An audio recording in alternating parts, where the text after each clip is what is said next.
బట్టి నీ క్రియలను నేను ఎరుగుదు. ఎందుకంటే మనుష్యుడు హృదయం ఎంత గట్టిదంటే హృదయం అన్నిటికంటే మోసకరమైనది, ఘోరమైన వ్యాధి కలది. చేతికి ఎక్కడైనా పుండు పడితే ఈ పుండు మనకు బయటికి కనిపిస్తుంది, కానీ హృదయానికి గాయపడితే హృదయం ఎలా ఉందో ఎవరికే తెలియదు. హృదయ రహస్యమైన కదా తండ్రి నీ హృదయములో ఆలోచన పుట్టక మునిపే నువ్వేం ఆలోచిస్తున్నావో ఆయనకు తెలుసు. హృదయ రహస్యం తెలియదు మన దేవుడు సత్యస్వరూపి అయిన పరిశుద్ధుడు. హల్లెలూయా. పరిశుద్ధుడైన యేసయ్య దేవా కనబడుమా, ఓ దేవా మాట్లాడుమా. హల్లెలూయా. పరిశుద్ధత లేకున్నా ప్రభుని చూడలేవు.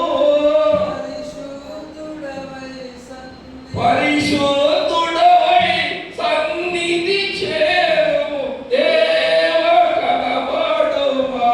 హల్లెలూయా. దేవుడు పరిశుద్ధుడండి. అందుచేతే ఆయన 2025 సంవత్సరాలకు ముందే ఈ భూలోకానికి వచ్చి పాపులమైన మన రక్షణ కొరకు కన్య మరియ గర్భము ద్వారా పరిశుద్ధుడుగా జన్మించాడు. హల్లెలూయా. నవంబర్ డిసెంబర్ వచ్చేటప్పటికి క్రిస్మస్ సందర్భం, క్రిస్మస్ సందడే సందడే సందడే క్రిస్మస్ సందడే ప్రోగ్రామ్ చదవండి. అయ్యారు నీ క్రియలను నేను ఆగండి. క్రియలు అంటే సార్ మనము ఏమి చేస్తున్నామో అవి క్రియలు.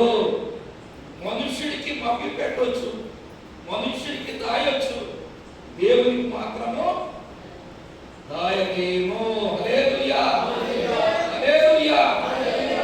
ప్రభునందు ప్రియులారా, నువ్వు చేసి పనులు నీ భర్తకు దాయొచ్చేమో, నీ తండ్రికి దాయొచ్చేమో, నీ తల్లికి దాయొచ్చేమో, నీ అత్తగారికి మామగారికి దాయొచ్చేమో, కానీ సత్య స్వరూపి అయిన పరిశుద్ధుడైన దేవునికి నీవు దాయలేవు.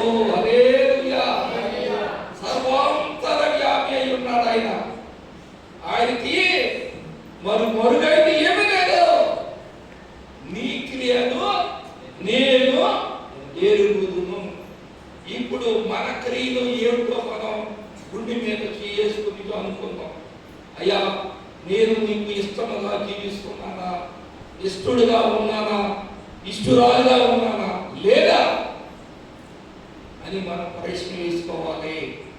క్రియలు ఏమైతే దేవునికి అయిష్టమైన చేస్తామో అవి ఏ క్రియలండి? చెడ్డవైనా మంచివైనా దానికి ప్రతిఫలము తప్పక ఉంటుంది. హల్లెలూయా. నీ క్రియలను నేను ఎరుగుదును. నీకున్న శక్తి కొంచెమై ఉండినను నీవు నా వాక్యమును గైకొని నా నామమును ఎరుగనలేదు. అది దూత ఏ సంఘానికి రాస్తున్నాం? ఇది ఫిలదెల్ఫియా సంఘానికి రాస్తుంది. ఈ ఎస్కాట్ లో మన సంఘ పరిస్థితి ఎలా